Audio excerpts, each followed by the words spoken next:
क्या इस देश में अपने अधिकारों की बात करना इतना मुश्किल हो चुका है कि एक इंसान को अपनी जान दांव पर लगानी पड़े? सोचिए, एक तरफ देश की संसद कुछ ही दिनों में फिर से गूंजने वाली है और दूसरी तरफ दिल्ली के जंतर मंतर पर एक आदमी चुपचाप अपनी आखिरी ताकत के सहारे देश से सिर्फ एक जवाब मांग रहा है। नमस्ते, मेरा नाम विवेक है और आप भारत नोवा देख रहे हैं। दिन बीत रहे हैं, वजन घट रहा है, शरीर कमजोर पड़ रहा है, लेकिन इरादा आज भी उतना ही मजबूत। ये कहानी सिर्फ एक भूख हड़ताल की नहीं है, ये कहानी उस सवाल की है जिसका जवाब शायद हम सबको देना है। आपने शायद 3 इडियट्स फिल्म जरूर देखी होगी। उस फिल्म का रैंचो लाखों युवाओं के लिए एक प्रेरणा बन गया था, लेकिन बहुत कम लोग जानते हैं कि उस किरदार के पीछे एक असली इंसान था, सोनम वांगचुक। एक टीचर, एक इंजीनियर, एक इनोवेटर, एक इन्वायरमेंट प्रोटेक्टर और आज एक भूख हड़ताल पर बैठा नागरिक। लेकिन सवाल है, आखिर क्यों? क्या ये सिर्फ लद्दाख की लड़ाई है या उस भारत की जहां लोग आज भी अपनी बात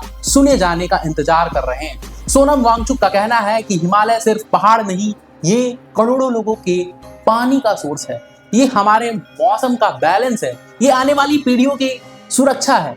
आपने सस्टेनेबल डेवलपमेंट भी जरूर पढ़ा होगा, सतत पोषणीय विकास। बच्चे भी पढ़ते हैं। अगर बच्चे वीडियो देख रहे होंगे तो शायद रिलेट भी कर पाएंगे। और अगर अंधाधुंध डेवलपमेंट बिना एनवायरमेंटल बैलेंस के यही जारी रहा तो इसकी कीमत सिर्फ लद्दाख नहीं, पूरा देश चुकाएगा। क्योंकि जवाबदेही का सवाल सिर्फ एक स्टेट तक सीमित नहीं होता, ये हर उस नागरिक का सवाल है जो ईमानदारी से अपना फर्ज निभा रहा है और बदले में एक ईमानदार सिस्टम की उम्मीद करता है। जरा सोचिए, जब एक स्टूडेंट सालों तक दिन रात सिर्फ एक एग्जाम की तैयारी करता है, चाहे वो नीट हो, यूपीएससी हो, जेई हो, सीयूईटी हो, तमाम एग्जाम है, और एक इंसान, उसी से तुलना कीजिए, मौसम के भरोसे अपनी पूरी जिंदगी दांव पर लगा देता है। वैसे ही एक जवान सीमा पर अपनी जान जोखिम में डालकर दुश्मनों से लड़ता है, तो उनकी सबसे बड़ी उम्मीद क्या हो? क्या सिस्टम निष्पक्ष होगा या सिस्टम भ्रष्ट होगा?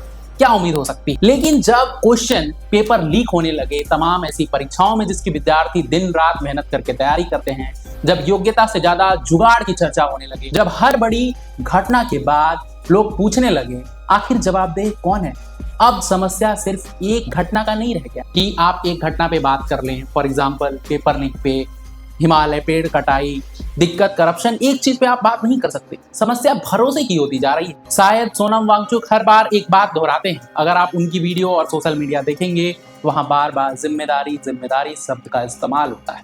सरकार की भी, प्रशासन की भी और समाज की भी। उनकी लड़ाई किसी सरकार के खिलाफ नहीं, किसी पार्टी के खिलाफ नहीं, बीजेपी, कांग्रेस, आप के खिलाफ नहीं, और ये दावा भी नहीं करते हुए या उनसे जुड़ा कोई इंसान दावा भी नहीं करता, बल्कि एक ऐसी व्यवस्था की मांग करते हैं वो जहां संवाद तर्क से बड़ा हो, टकराव से बड़ा हो, जहां नीतियां सिर्फ फाइल्स में नहीं जमीन पर भी दिखें। इधर जंतर मंतर पे उनका स्वास्थ्य लगातार चिंता का विषय बना है। डॉक्टर्स चिंता जता रहे हैं। एम्स के डॉक्टर्स और से तमाम एक्सपर्ट्स कह रहे हैं कि अगर अधिक दिन तक इंसान खाना ना खाए, छोड़ दे, हार्ट से लेके किडनी तमाम ऑर्गन्स फेलियर के भी चांसेस बढ़ते हैं। और आप सुन के ये भी चौंक जाएंगे कि ये मामला दिल्ली हाई कोर्ट तक भी पहुंच गया है।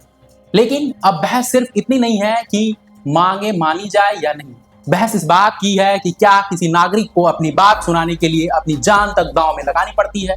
इस देश में जब तक किसी ने संपूर्ण तरीके से व्यवस्था का जवाब मांगा, तब समय ने उन आंदोलन को सिर्फ विरोध नहीं बल्कि एक आईना बना दिया। एक ऐसा आईना जिसमें सरकार भी दिखती है, समाज भी और हम भी।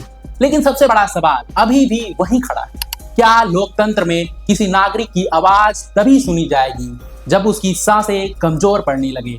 शायद सबसे बड़ा सवाल ये नहीं है कि सोनम वांगचुक सही है या गलत। लोकतंत्र में मतभेद हो सकते, मांगों पर बहस हो सकती है, सरकार अपना पक्ष रख सकती है, लेकिन जिस बात पर बहस नहीं होनी चाहिए वो है एक नागरिक की आवाज सुनने की जिम्मेदारी। आज दिल्ली के जंतर मंतर पर बैठा हर एक इंसान सिर्फ लद्दाख की बात नहीं कर रहा, वो एक ऐसे सवाल पूछ रहा है जो हर भारतीय से जुड़ा है। क्या डेवलपमेंट प्रकृति की कीमत पर होनी चाहिए? क्या नीतियां बिना लोकल लोगों के सुने बनाए जानी चाहिए? और क्या जवाबदेह सिर्फ चुनावों तक सीमित रहनी चाहिए? क्योंकि जब सवाल पूछने वाले कम होते जाते हैं तो जवाब देने वालों की जिम्मेदारी भी धीरे धीरे खत्म होने लगती है। कुछ ही दिनों में संसद का सत्र शुरू होने वाला है। उम्मीद सिर्फ इतना ही है कि ये मुद्दा सोशल मीडिया का बहस या सीजेपी के अकाउंट तक सीमित ना रह जाए। ये मुद्दा क्या विपक्ष जोर रूप से उठाता है, ये देखने वाली बात होगी। देश के सर्वोच्च लोकतांत्रिक संस्था में इस पर गंभीर चर्चा हो, क्योंकि असहमति लोकतंत्र की दुश्मन नहीं।